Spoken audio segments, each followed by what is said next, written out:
Hello everyone, good evening everyone. So please let me know if I am audible and clear so that we can continue with the discussion today.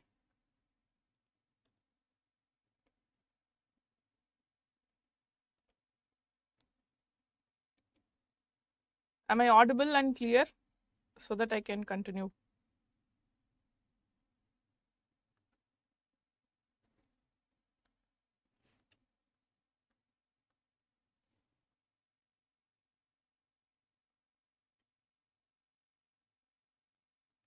Thank you Gopalakrishnan, good evening. Hello Anbichelvi.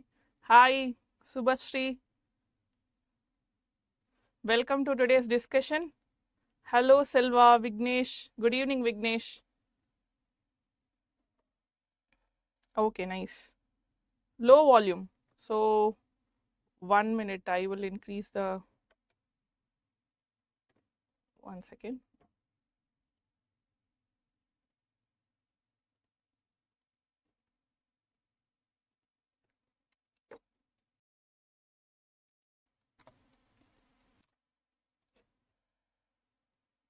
I think I'll be audible now, clear. Yes.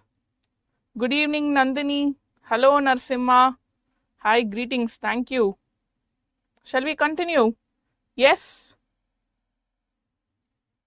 I'm excited today to discuss this. This is what I have learned in my preparation.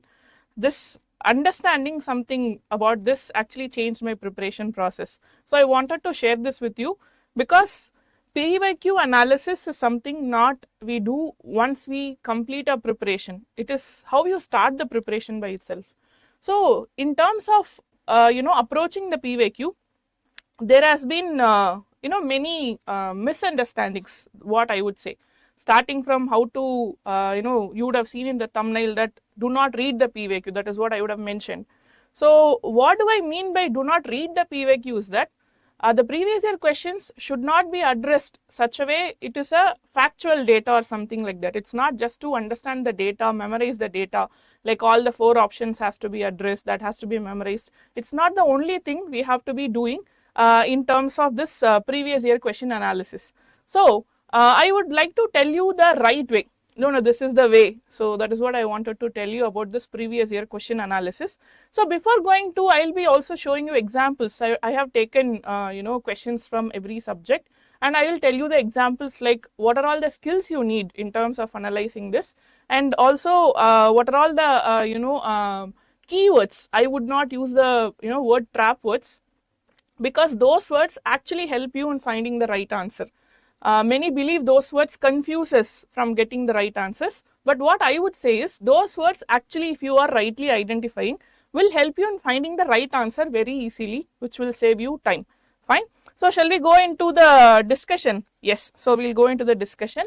So this is the way. So what is the way to approach the PYQ? So that I should address it. And first thing is, you should be analyzing the previous year question. So what are all the analysis you should be making from the previous year question? I would say is, first, why that particular question has been given in that particular year. So that you should be you should be knowing it. And if you are going and typing the particular keyword, you will be finding it in the current affairs. It has been in a recent past, because all the questions are actually from the current affairs. Some questions might look like from the static basic subjects, but actually they are the basics of current affairs. That is the case. So what happens is that if you are strong in the basics of current affairs, what will happen is any question that is coming from a particular current affair, you will be able to answer it. Fine. That is point number 1. And second, what is this key skill needed in terms of analyzing the PYQs or even in the examination hall? I would say is that observation skill is very important, because most of us get anxiety in terms of examination hall and we miss certain details. So that is something we should be addressing. And logical reasoning is also very important. These two things, observation skill and logical reasoning. So how do I have this from the first, or only people who are born with this? The concept is that nobody is born with observation and logical reasoning skill. It is something we develop by ourselves. And when we are analyzing the previous year questions, and when we are actually seeing the the keywords, what happens is that your mind will always work in a way such that whenever you are looking at a question, even in the examination hall, your mind will be ready to find the keywords, and it will help you in finding the right answers. And next is finding the keywords. I will never use the word trap words, because UPSC does not want to trap you. UPSC wants to just check how you are skilled, how you are observing, how you are making a decision even under the stressed situation. And we have to be applying logics, never ever go for tricks, because certain misleading tricks, like if there is any extreme statement, it is always wrong. These are all tricks. If you are using something there, you are using a logic there, you should know why you are using that particular logic there. Like you are saying this extreme, this statement is wrong, you are not sure about the factual data, but logically if you say the statement is right or wrong, you should know the logic behind it. For example, Constitution does not define most of the things. Why Constitution does not define most of the things is that it has left it to the purview of Supreme Court, because things keep changing, like the society keeps changing, everything keeps changing eventually. So Constitution wanted to leave this to the Supreme Court, so Supreme Court can analyze this based on time. So Constitution did not want to define, which means that if there is any word defines in the question, UPSC expects you to know this logic there. That is the only thing we have to understand. So when we are understanding the logic properly, what happens is that we will be able to find out even the factual data if they are right or wrong.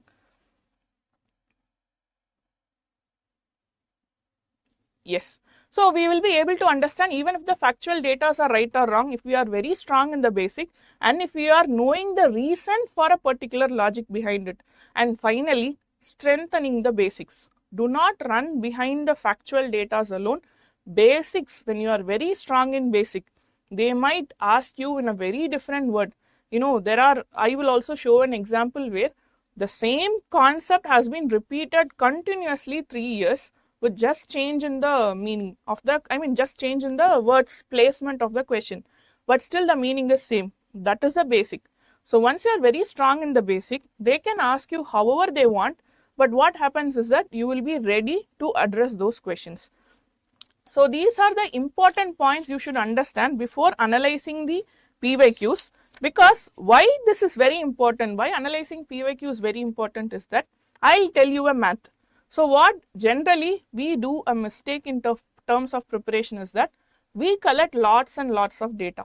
So after collecting lots and lots of data, we expect that questions will come only from the data we have collected, because according to us we have collected tons and tons of data. But is that the right way of preparation? Actually no.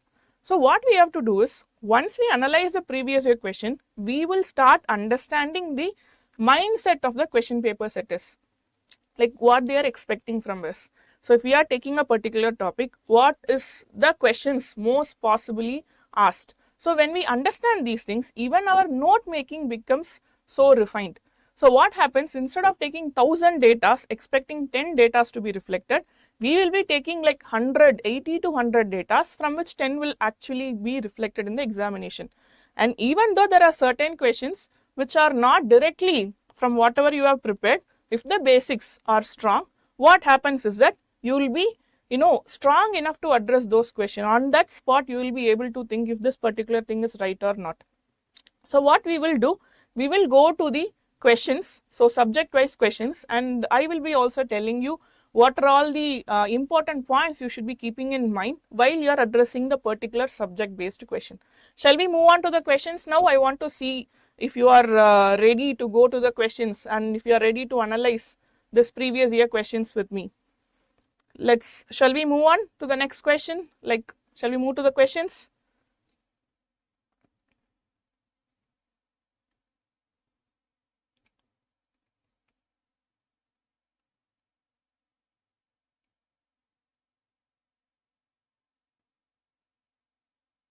Yes, superb. So we'll be going to the question, and first question we'll be seeing is history. So in history, there is one interesting question I have taken. So this is a question from 2022. So in the Government of India Act of 1919, the functions of provincial government were divided into reserved and transferred subjects. Which of the following were treated as a reserved subject? So reserved subject is nothing but it is kept with the purview of Viceroy, and the remaining were given to the provincial governments. That is what we call it as transferred subjects. And here they have given 4 statements: administration of justice, local self-government, land revenue, police. So looking at this question, what we will do is immediately we get panicked, because do we remember these list of transferred and reserved subject? Have you ever read this somewhere? Immediately we get panicked and we start searching our memory. That is what we generally do, because we always rely on the memory instead of relying on the logic. So looking at the logic here, this is something we are talking about British era. So during British era, what was the style of their administration was, they had all the powers, they gave all the responsibilities to the provincial government. Here you can see that police, there is police given, which is today in the state list, like the independent India, it is in the state list. But police definitely is a power, and then administration of justice is definitely is a power, land revenue which gave them money is a power, but local self-government is a responsibility. So even though you are not aware of the list, the proper list, if you are thinking about this logic, you will be able to understand what is the answer. So instead of panicking at this particular situation, we have to be thinking about what is the question about and what they are talking about. Let's think for a particular time, and this is talking about, it is from history, and this is talking about British era and how British were. Are they fair? No, they were not fair to Indians, and from this we have to be able to understand what is the answer. So police, if the question was today state list, police is in the state list, but this is about British era. So similar way, there is another question also. The Montague-Chelmsford reforms of 1919 recommended granting voting rights to all the women above the age of 21. So here we can see that the Government of India Act of 1935 gave women reserved seats in legislature. In this question, so first statement, we have to know that India after the independence took a very bold stand of giving universal adult franchise. But before independence, did women have voting rights? Actually no. If we know this concept, we can be answering this question. And 1935 they were given the reserved seats, they are not talking about the voting rights. So in that case, here the answer is 2 only. Yes. Now do you all understand? And one more thing I should tell you is about this repeated questions. So what do I mean by this repeated question is that there are certain topics in all the subjects that are very important for this UPSC examination, and they have a reason for it also. And it is about an administration, it is something related to something we should definitely know as an administrator. Those topics are repeatedly asked in examination again and again.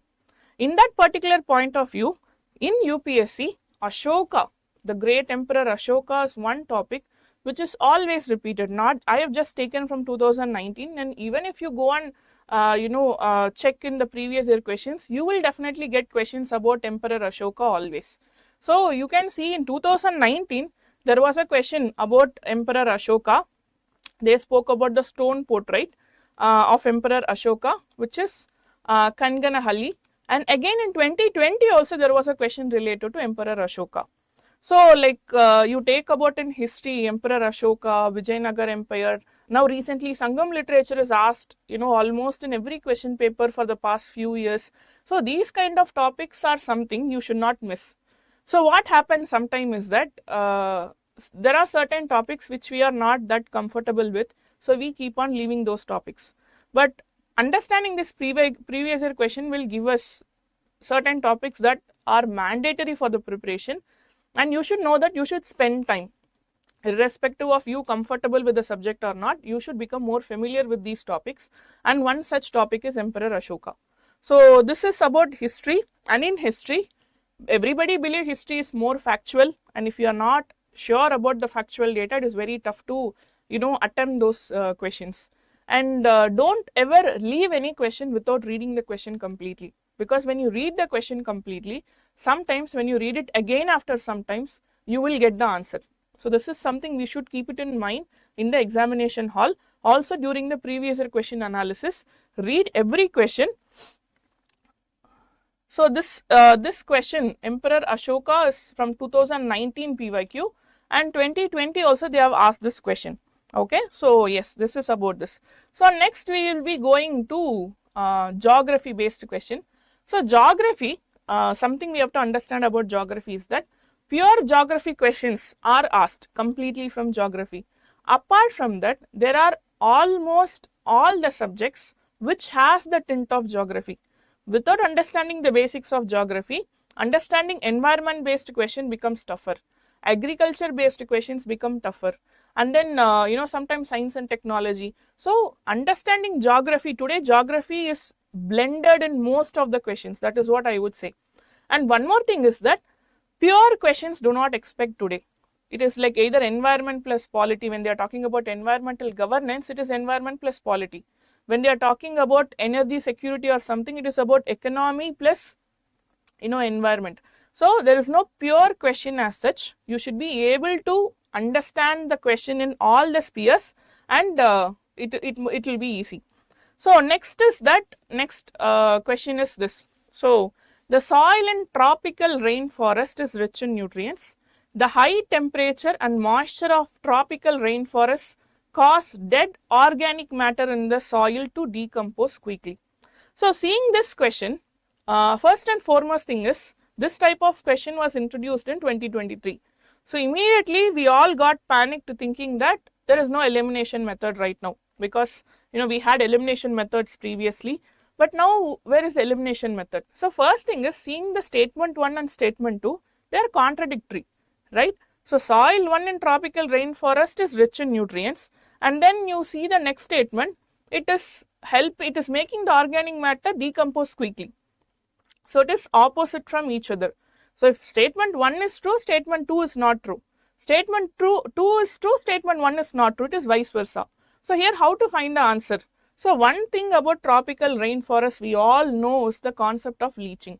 So the laterite soil is present in tropical rainforest. Because of continuous rainfall, what happens is the soil is very acidic in nature, less in nutrient content. This all we know.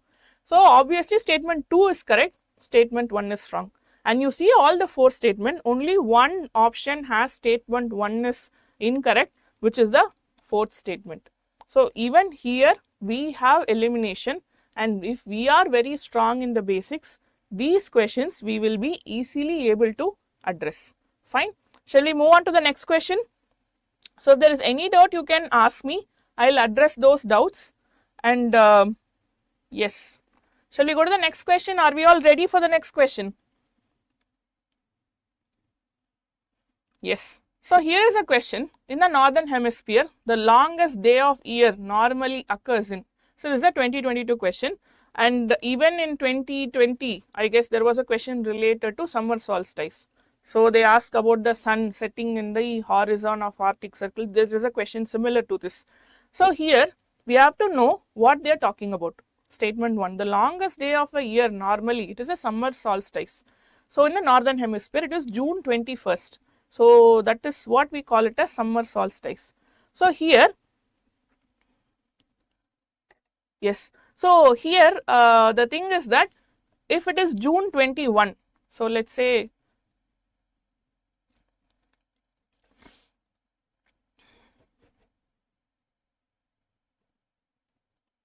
yes. So if it is right, then the option is B exactly. So it is June 21.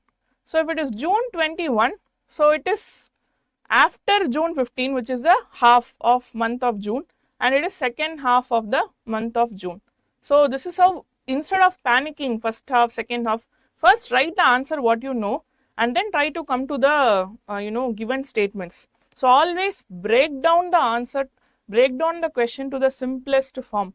For example, even in economics, if you take, like we will be seeing economics also, or any subject you take, first try to break down the question into the simplest form you can understand, then try to relate it with the question.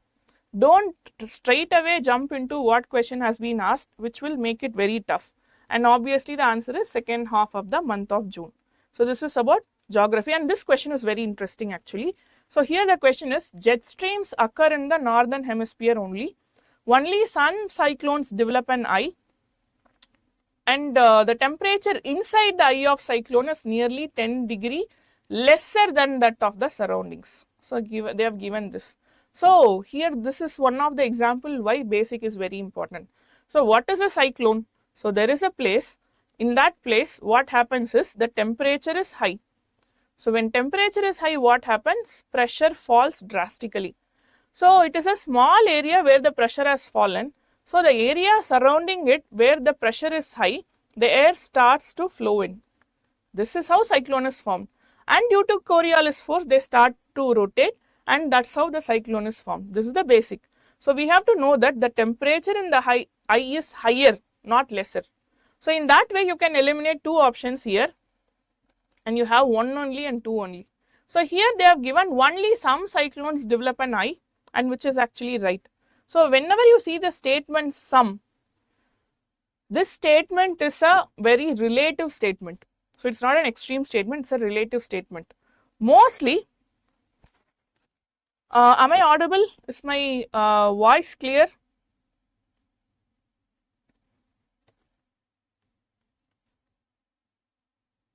This statement is, yes, please, I think my voice is clear. Okay, fine. So here the statement is that whenever you see the word some, it's a relative statement, and mostly the relative statements are right, because extreme statement is where you have to be very crucial about, you should think if it is right or wrong, and you can be having this question, ma'am, you are talking about extreme statements are not always right, not always wrong, what should we do? See, extreme statements are mostly wrong, which means that at very some situations, small situations, they are right, which means that whenever you are preparing, what I would suggest is whenever you are preparing, you are seeing an extreme statement, please make note of it. So you are very thorough about extreme statements, and in examination, if they ask those extreme statements, you can, confidently answer those questions. So apart from those extreme statements, you can go for the wrong answers. This is how it works. So whenever, this is something you should keep it in mind, that whenever in current affair or in basics you are seeing an extreme statements, then for example, like constitution would have defined certain things, make note of it. And these extreme statements, only, this is the first, this is the only, these kind of statements you see, make note of it. So what happens is that you will be easily addressing questions which are having extreme and wrong statements. Here the jet streams not just occur in northern hemisphere, they also occur in southern hemisphere. But in terms of second option, only some cyclones develop eye, especially the mature cyclones develop eye. So what happens is, here the answer is 2 only. So this is where we have to be very thorough about the basics. So next we will be going to the Indian polity. So in Indian polity, this question, particular question, where they are comparing Lok Sabha versus Rajya Sabha. Is it only this topic which is very important? In polity, comparison questions are very important, like president versus governor, state legislature versus Lok Sabha. So these kind of comparison questions are very important. So how do I address these questions? Make note of comparisons. Wherever you see a scope of comparing two topics, for example, speaker versus deputy speaker, or vice chairman versus speaker, chairman of Rajya Sabha versus speaker. So these kind of comparison, wherever is possible, please make note of it. Because not just this, even in 2020 there was a question where they asked about Rajya Sabha and Lok Sabha comparison. So these kind of comparison questions are very important in terms of Indian polity. Because in Indian polity, most of the questions come from these philosophical topics that we have to be definitely knowing, and this is one example of the question. They are asking about the exclusive power of Lok Sabha, which means the powers that only Lok Sabha has. This is the question. So in terms of this, no confidence motion against the Council of Ministers is something only can be Lok Sabha, only in Lok Sabha it can be even initiated. not just passing, even initiation can be done only in the Lok Sabha. So this is the statement, this is the right statement. To impeach president, both Lok Sabha and Rajya Sabha has to participate except the nominated members of the president. So 3 is not the right answer, you can eliminate 3, and here 2 we know for sure is the right answer. And to ratify the declaration of emergency also we need Rajya Sabha. So here what happens is answer is 2 only. So the exclusive power of Lok Sabha here is no confidence against the Council of Ministers. Apart from that, we have passing of money. In terms of money bill also Lok Sabha has exclusive powers. So these kind of statements, comparison based questions are very important. Definitely at least one question, comparison, swapping the definition kind of questions. Usually, in science and technology, history and all, we have this swapping the definition questions. So once there was a question related to augmentative reality and mixed reality, they mixed the definition and they asked as a question in the examination. So these kind of comparisons should be the notes. So when we are taking the notes, it should not just be the data present there, it should be the analysis of data which has to be present in the notes. Fine. So going to the next question, this is what I told about defines.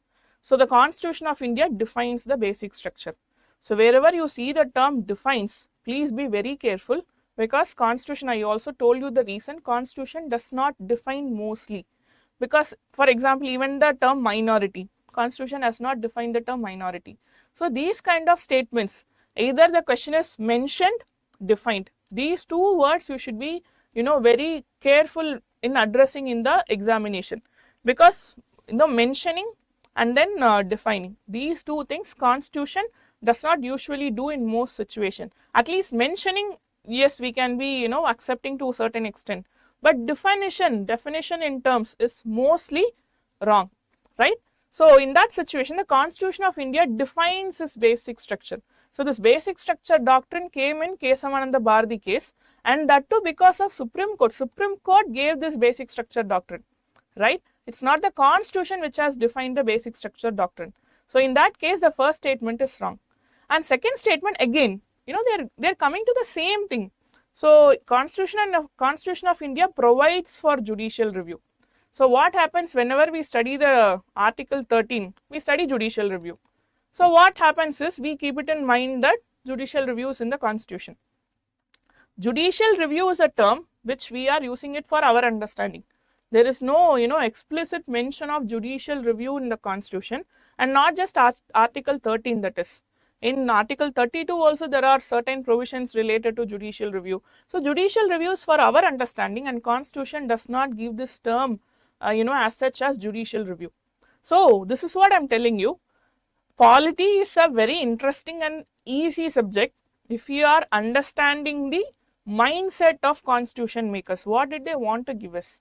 So those philosophies, if you are understanding these things, there are certain questions where if you are thinking on spot, you will be able to address those questions.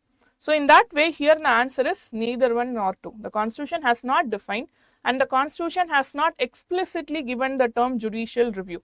Yes, so this is what is about polity. In polity, we have to just think for a second, and these words what we have defined as trap words are not actually trap words, they are actually key words which will help us. Fine. Okay, so going to the next question. So this is something a very interesting question. So this question, they are talking about Article 142, and they have given a very big statement in the question also, and the answer also in the option also you could have seen like at least 3 lines in the question. So these kind of questions, bigger questions, are given for us to consume time. So here straight away you go to the article, it is Article 142. Yes. So in terms of polity, we have more than 400 plus articles. Can we remember every article? And that's not possible. So what we have to do is, at least we have to know the range of articles, like where it starts, where it ends, at least, like not the complete articles. So in that case, 124 to 147 is Supreme Court.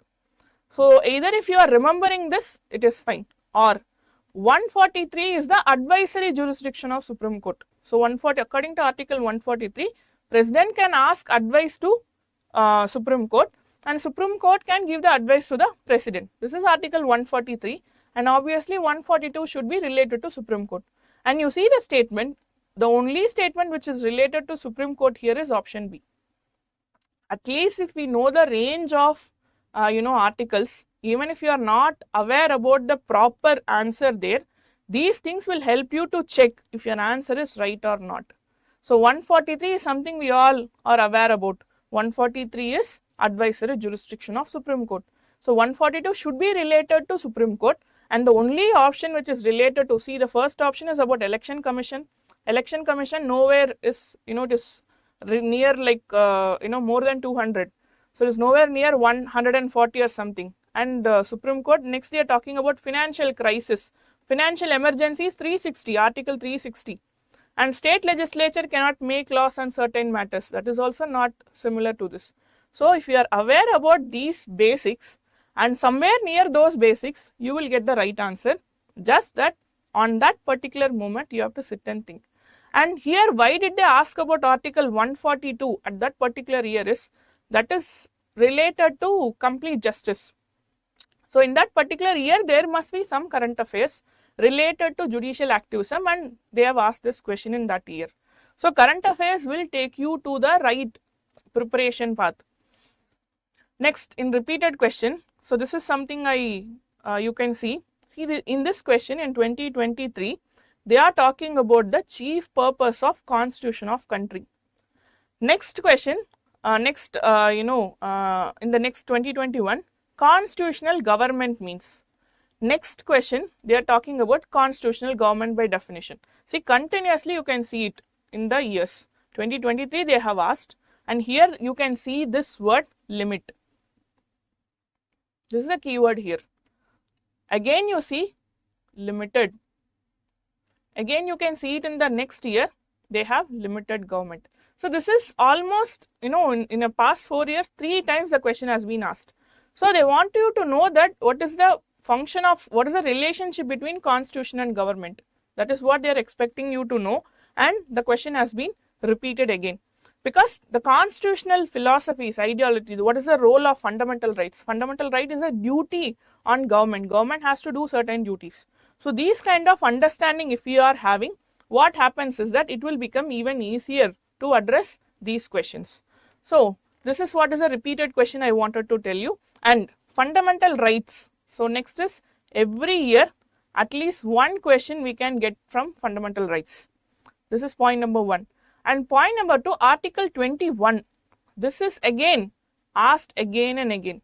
So right to life with dignity and personal liberty. So this is what is Article 21.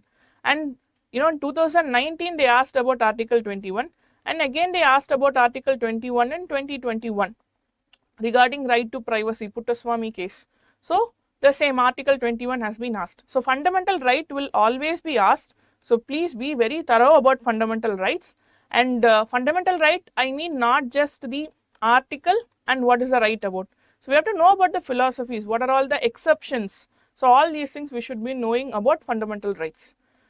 So next is about governance. So here what I mean by governance is that I mean by governance here by the schemes.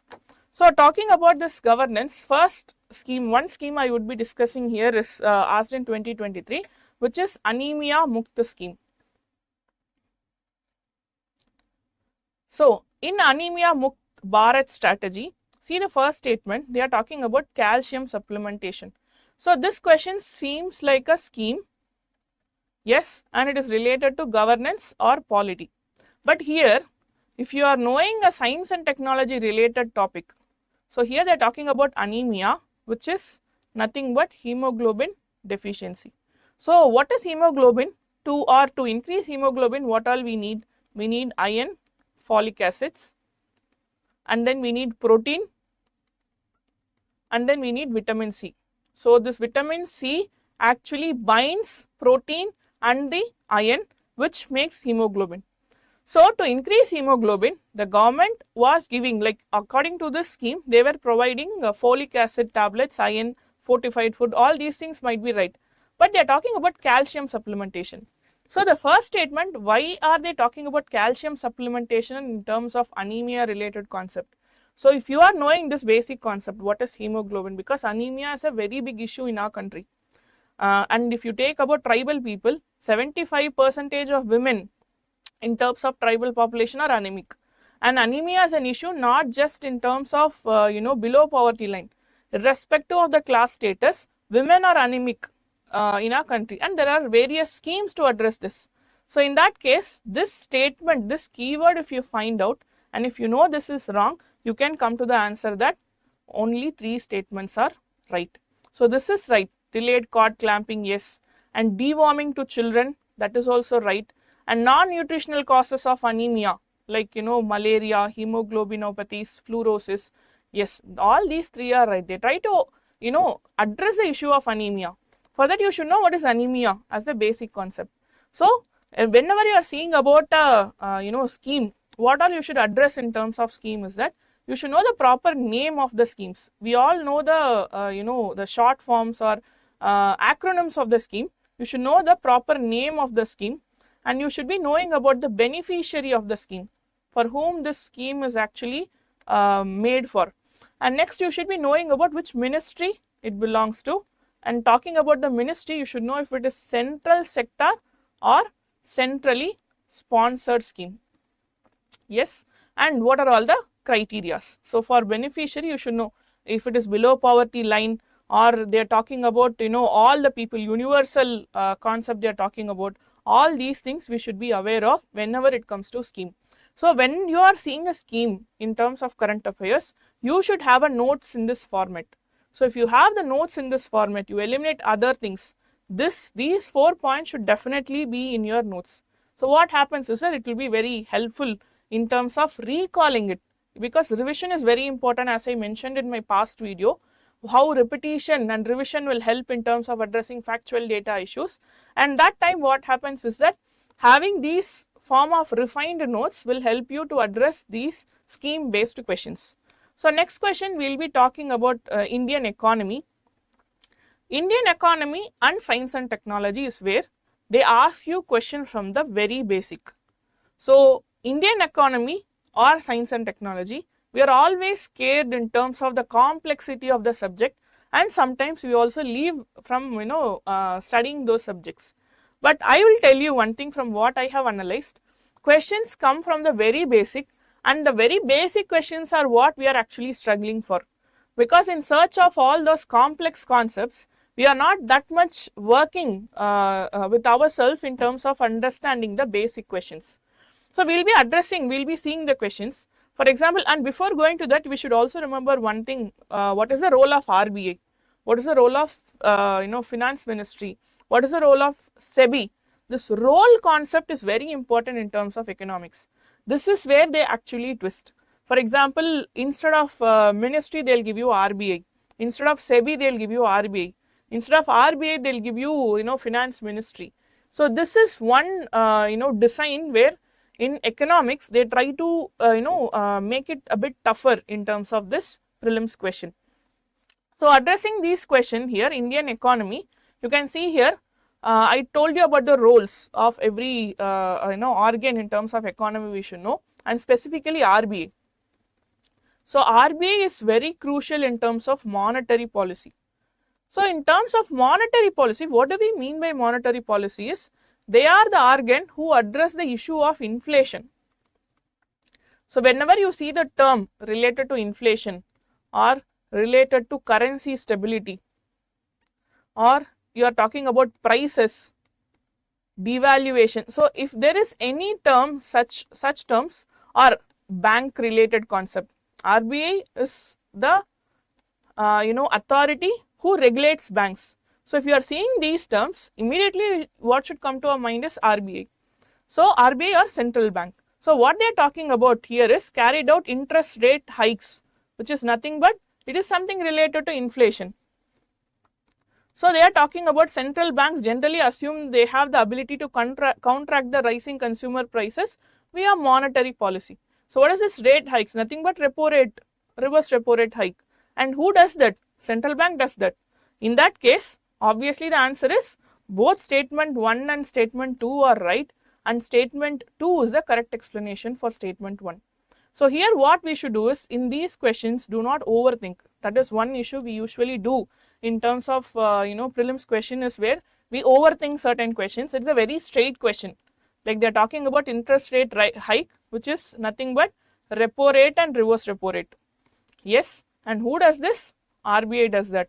And what is the general name for RBI is central bank. That's all. It is a very simple question. Here if we are thinking too much, if you are trying to twist, we think this might be right, that might be right, it will become very tough. And this is a very basic question that they are talking about in the exam.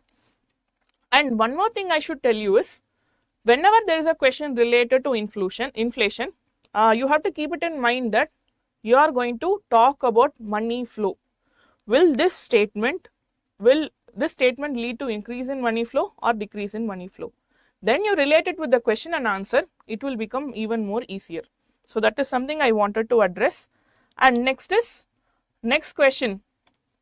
Yes, here this was a question in 2023. They were talking about central bank digital currencies, and first statement everybody was sure, okay, the statement is right, it is possible to make payments in a digital currency without using US dollar or SWIFT system. This is something we were all aware about.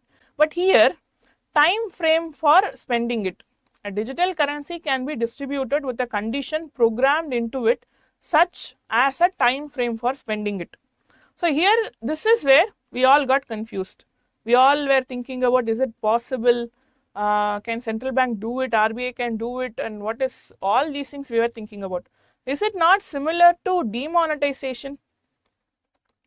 So what happened in demonetization? There were certain currencies brought back, yes, brought back by the central bank. They changed currencies, all these things. This is what you call it as demonetization.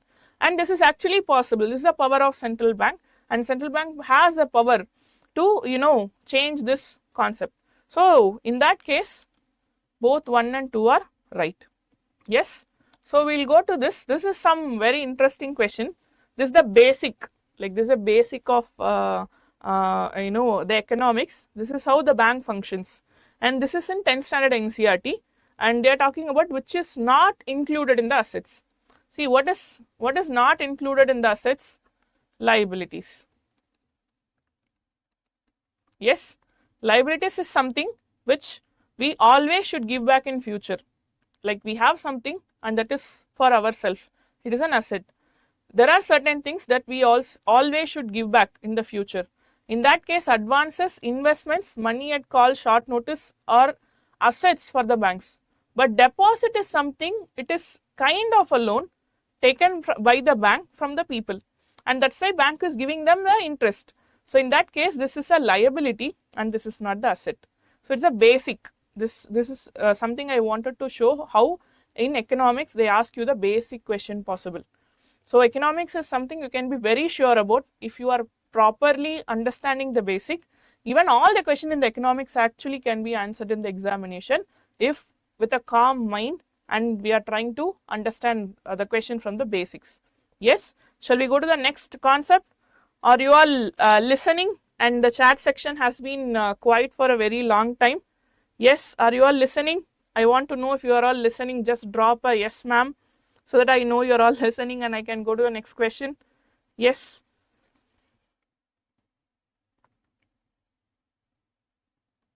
I'm crucially waiting to know how you are all listening to the questions.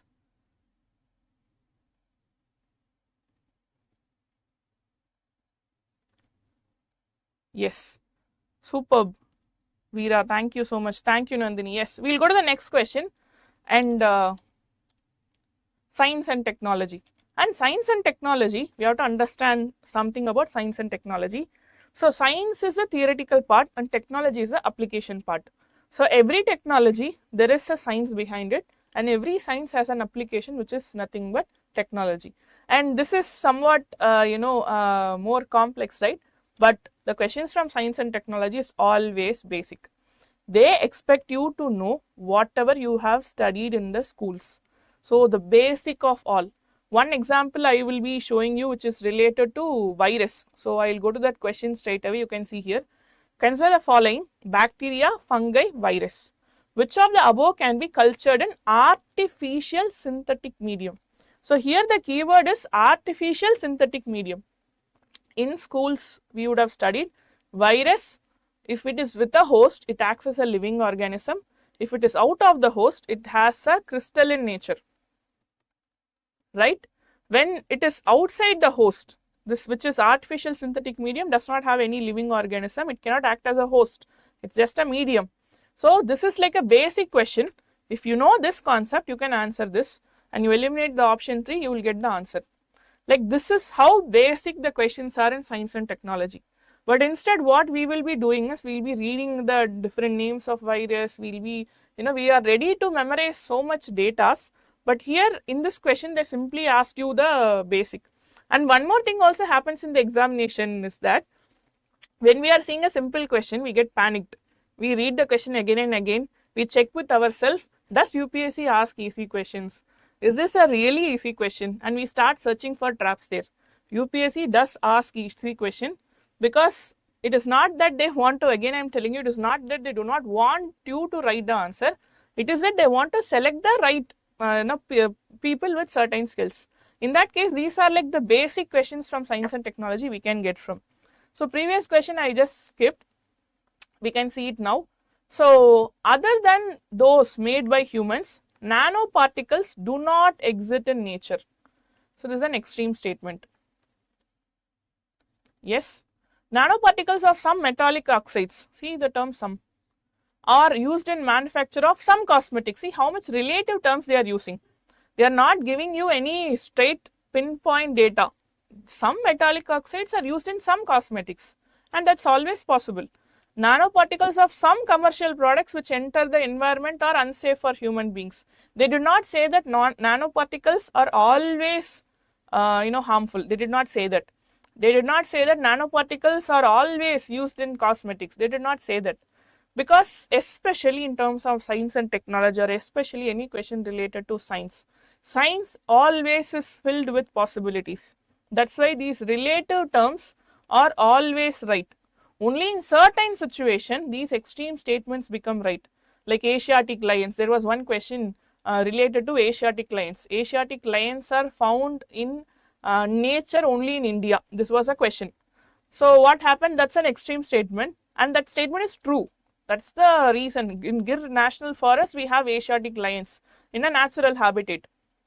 That is the concept. If the question was Asiatic lion is found only in India, that's a different concept by itself. That is something we should think about.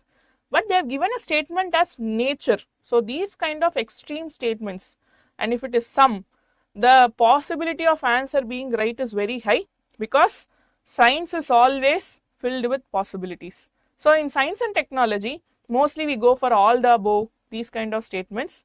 But if you are going for all the above statements, you should know why you are going for all the above statements. Without that, please don't take these tricks into mind. Tricks do not work. Logic always works. So answer is 2 and 3. As I said, the first statement is extreme, and we cannot say nanoparticle does not exist in nature. There is always a possibility nanoparticles exist in nature. And second and third statement are relative, and there is a high possibility they are right. So answer is 2 and 3. So science and technology, don't go into factual data straight away. Try to think with logic. Sometimes these logic will help you in terms of answering these questions.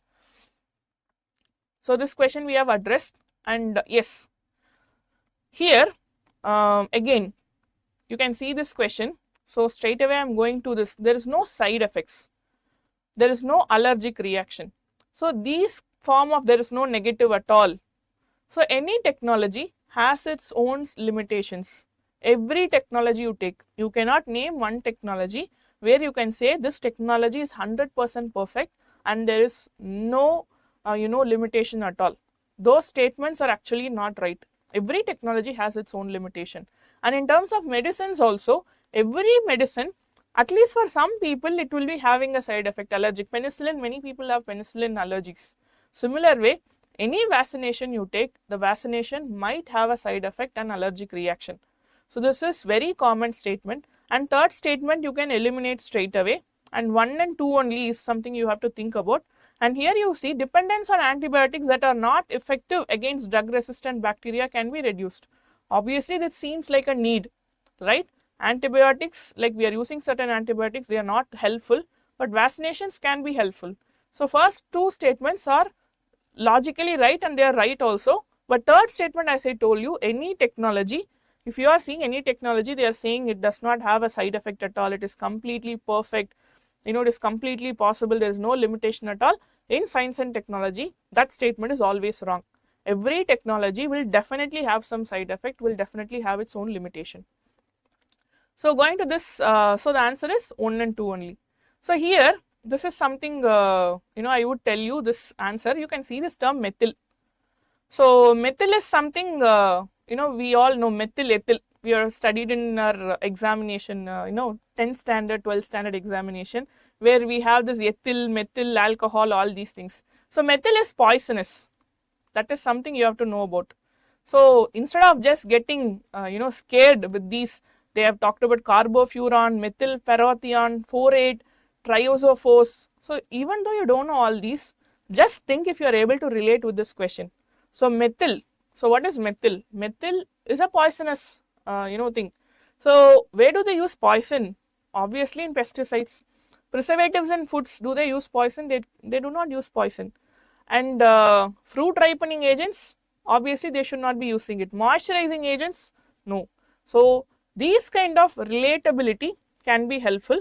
And one more thing is, science and technology questions come from mostly like day to day usage concepts, like mobile phones, technology, Wi-Fi, and then if there is any cosmetics, they talk about food preservation, technologies which are very important for day to day life, which makes our day to day life easier, which has become one of the most important part of life, will be obviously asked in the examination. Yes, so answer is pesticides in agriculture. So next, environment based questions. Yes, so here this was asked in 2023. So marsupials are not naturally found in India. Yes, that's true. But here you see here marsupials can thrive only in montane grasslands with no predators. When you talk about tropic levels, so always energy flows from one tropic level to other tropic level, and this linear flow of energy is what we call it as food chain, right? In food chain, this is a rule of nature. So you always have one animal which is dependent on other animal for food, and predator prey relationship is one of the important relationship in the nature. So can you say if there is any ecosystem, can you name any ecosystem that do not have predator? And that's logically not right. By nature it is not right. So now you can understand that statement 1 is correct, statement 2 is wrong, is only in only one statement the statement 2 is wrong. So instead of talking about immediately, instead of thinking about is marsupial not present in India, we immediately think, we get stuck in the statement 1. You are reading the statement 1, you are not sure about the statement 1, immediately go to the statement 2 and read it. If statement 2 is wrong, for sure you know, and there is only one option that has statement 2 as wrong. And this is what you have to be understanding, this is the trend you have to understand from this previous year question, that the elimination method is always there and we have to find how to eliminate the options. Yes. So next question, see, I wanted to show you this question, sum. So this term sum will always open up for possibilities, and lately the questions from environment, they are talking about organisms. They are asking many questions from organism, mushrooms, they spoke about squirrel, like squirrel is an omnivore which was not widely known. So these kind of organism based questions they are usually asking in the examination. In those organism based questions, those organisms are not very far away. Those organisms are something we are relating. Squirrel is something we can see in our everyday life, honeybees, butterflies. So we all know about these organisms and questions come from those organisms. So it is about the check of curiosity. Do we have curiosity to know certain things? So that is here sum will save you. Sum will save you most of the time in the examination. That is what I wanted to tell you, and all 4 sorry.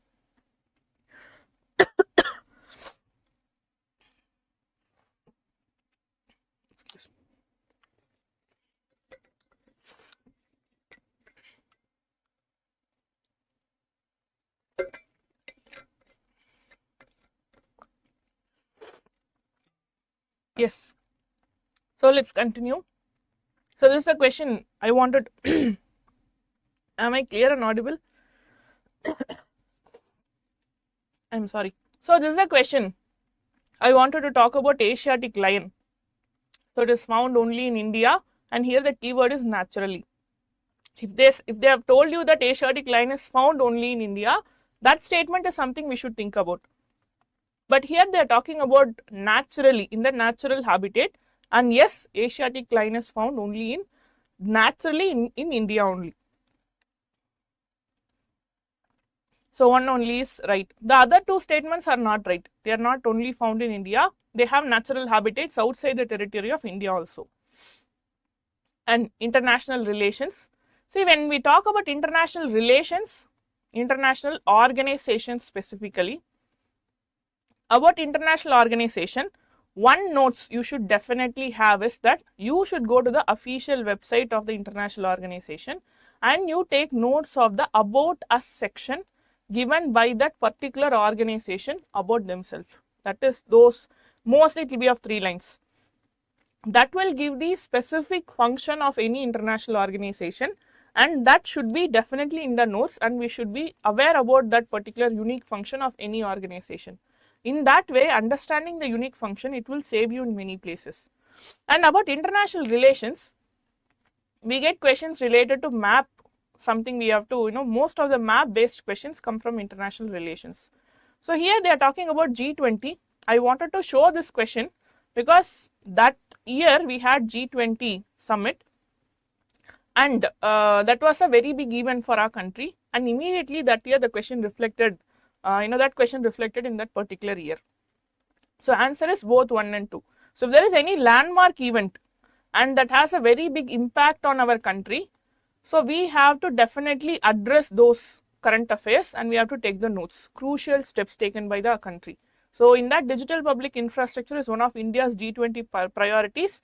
Yes, so the statement is both 1 and 2 are right. So here the Global Ocean Commission grants license for seabed exploration. So again here we are talking about seabed exploration. So who has the power to offer is a Seabed Authority, International Seabed Authority. So the statement 1 is wrong. Statement 1 is wrong, and India has received license for seabed mineral exploration. This is because we wanted to do this deep sea exploration. So rare earth minerals are present on seafloor international waters. These statements are right. So the first statement alone is wrong, and that is International Seabed Authority. Yes. So this is what I wanted to address. So when you are studying the previous year question, what all you have to know is you have to know the trend of every subject. So you should do the trend analysis of every subject. So what kind of questions are usually asked, or also you should be knowing about what are all the types of keywords they are using. So you should be aware about those keywords, and also what are all the topics which are repeating every year, and those topics there are possibility that you might have missed from preparation. So all these things you should be addressing. So I have given you just the gist, like few questions. In test series, pre-storming test series, they usually give you compilation of so many years. They have given you the analysis also. So when you are, after you watching this video, after you understanding how to approach PYQs, you take the PYQs, you sit down, you look at those PYQs, your approach, your viewpoint of those PYQs will actually change. So what I would suggest you is, you work with the previous year question and then go for the note making, which will make your note making even more easier. Yes. So I hope the session was very helpful for you all, and if there is any doubts you can ask me now or in the comment section. I'll be very helpful to answer to your doubts. Thank you so much. So I'll be waiting for 2 minutes, and if there is any doubts I will address.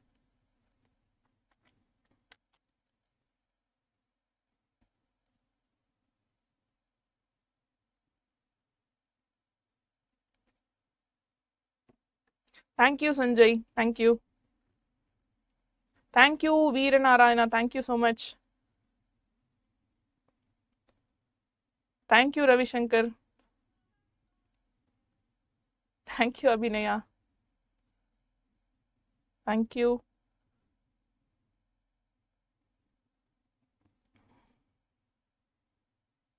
Thank you so much. So if there is any doubt, you can always address in the comment section. I will definitely help you with those doubts. Yes?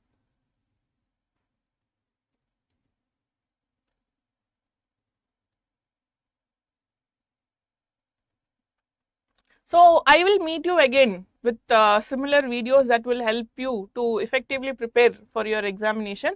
And thank you so much. All the best. Thank you.